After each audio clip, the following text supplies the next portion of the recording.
Xin chào bạn, và đây là chiếc Vivo X50 Pro. Có lẽ là các bạn đã xem khá là nhiều những cái video của những anh em reviewer khác nói về cái sản phẩm này rồi. Nhưng đó là cái phiên bản xách tay, còn phiên bản chính hãng nó sẽ có những gì khác biệt. Thì trong cái video hôm nay mình sẽ muốn chia sẻ với bạn về những trải nghiệm nhanh của mình với chiếc Vivo X50 tầm giá lên tới 20 triệu đồng.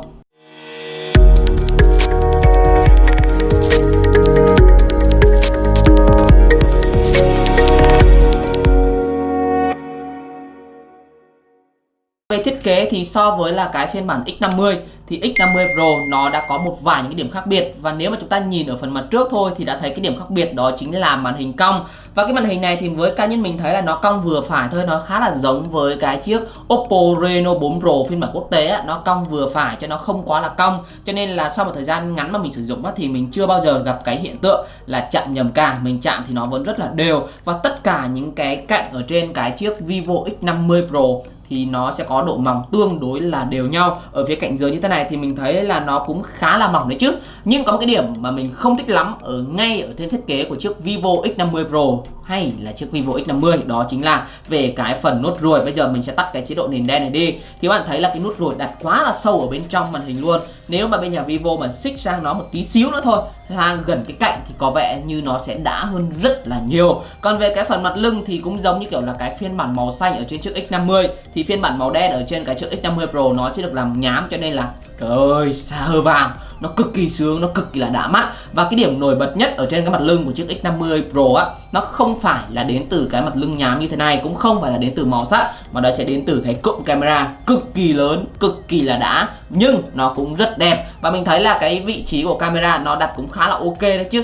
Và đây nó chả khác gì là một cái phần thu nhỏ của tổng thể thiết kế của chiếc Vivo X50 Pro cả. Chỉ có một cái điểm nữa mình cũng lại không thích lắm, đó chính là về cái phần đèn flash LED đặt khá là vô duyên. Nếu mà đặt ở trong cái cụm này thì có vẻ nhìn nó sẽ hấp dẫn hơn rất là nhiều. Xíu nữa thì mình sẽ chia sẻ kỹ hơn cho anh em về cái cụm camera ở trên chiếc Vivo X50 Pro nha. Còn về cái phần khung viền ở trên chiếc Vivo X50 Pro thì nó sẽ được hoàn thiện bằng kim loại chắc chắn mà, bởi vì trong cái tầm giá 20 triệu mà được hoàn thiện bằng nhựa thì chỉ có mang đi vứt mà thôi.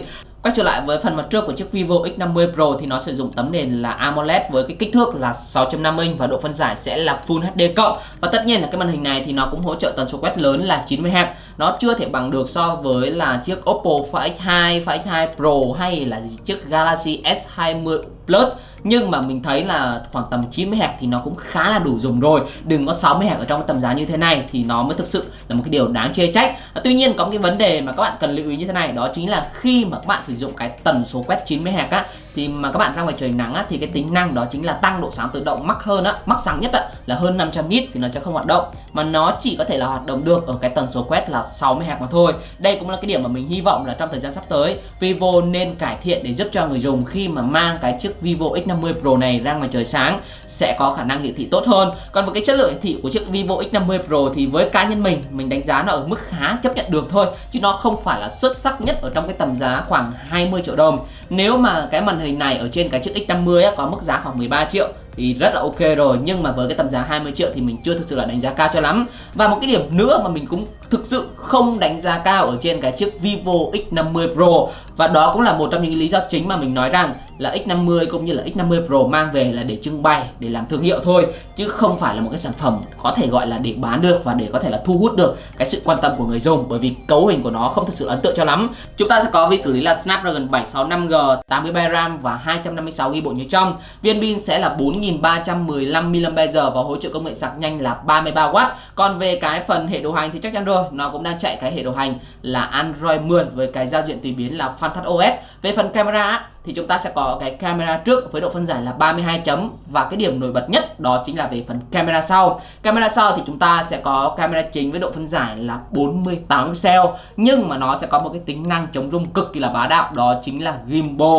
Và bên cạnh đó thì chúng ta sẽ có tới hai cái camera tele nha các bạn, một cái camera telephoto zoom quang 2x và một cái camera telephoto zoom quang là 5x, và cuối cùng đó chính là chúng ta sẽ có thêm một cái camera góc rộng. Khi mà các bạn vào cái phần giao diện camera và chuyển qua về cái tính năng là quay video thì các bạn thấy là chúng ta sẽ có thêm cái tính năng là siêu chống rung ở đây. Đấy, hoặc là các bạn có thể vào đây này để có thể là tinh chỉnh được, ví dụ như là chúng ta sẽ có thể là quay được với video siêu chống rung thì nó sẽ là Full HD với tốc độ khung hình là 60 fps nha. Và nếu mà các bạn quay ở cái tính năng là siêu chống rung á, thì nó sẽ hoạt động tương tự như kiểu là những sản phẩm đến từ nhà Oppo các bạn ạ.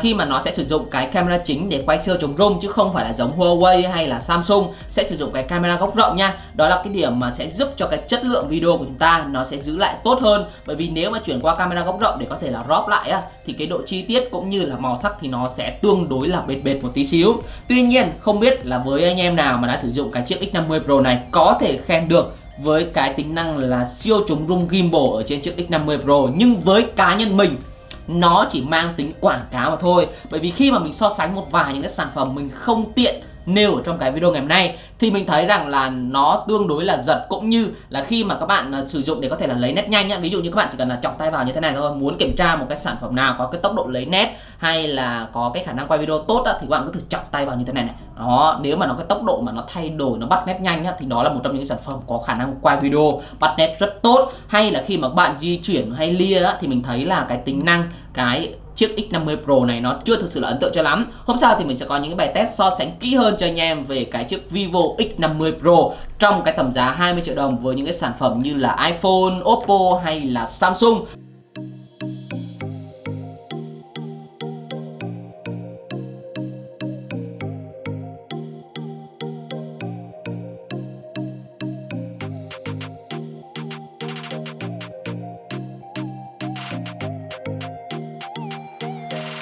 Và một cái điểm trừ nữa ở trên cái chiếc Vivo X50 Pro đó chính là nó không có cái loa stereo các bạn ạ. Thực sự mà nói, bán 20 triệu thì chắc chắn người dùng có quyền đòi hỏi một cấu hình mạnh hơn này, một cái loa stereo có chất lượng ok hơn, cũng như là một vài những cái thứ khác thì phải đáp ứng được. Tuy nhiên thì với chiếc X50 Pro, với cá nhân mình 20 triệu rất khó để có thể là bán được ở thị trường Việt Nam. Dù là anh chị Vivo có ghét mình đi chăng nữa thì mình cũng phải nói điều này. Ok, như vậy thì mình đã hoàn thành xong cái video chia sẻ nhanh cho anh em về chiếc Vivo X50 Pro. Các bạn suy nghĩ gì về cái chiếc điện thoại đầu tiên trên thế giới có cái tính năng là gimbal thì đừng quên để lại ý kiến ở phần bình luận của video ngày hôm nay. Còn nếu các bạn thấy video hữu ích, các bạn có thể là bật like, share cũng như là subscribe và nhấn vào nút chuông để nhận được những video mới nhất từ channel của mình. Còn bây giờ thì bye bye.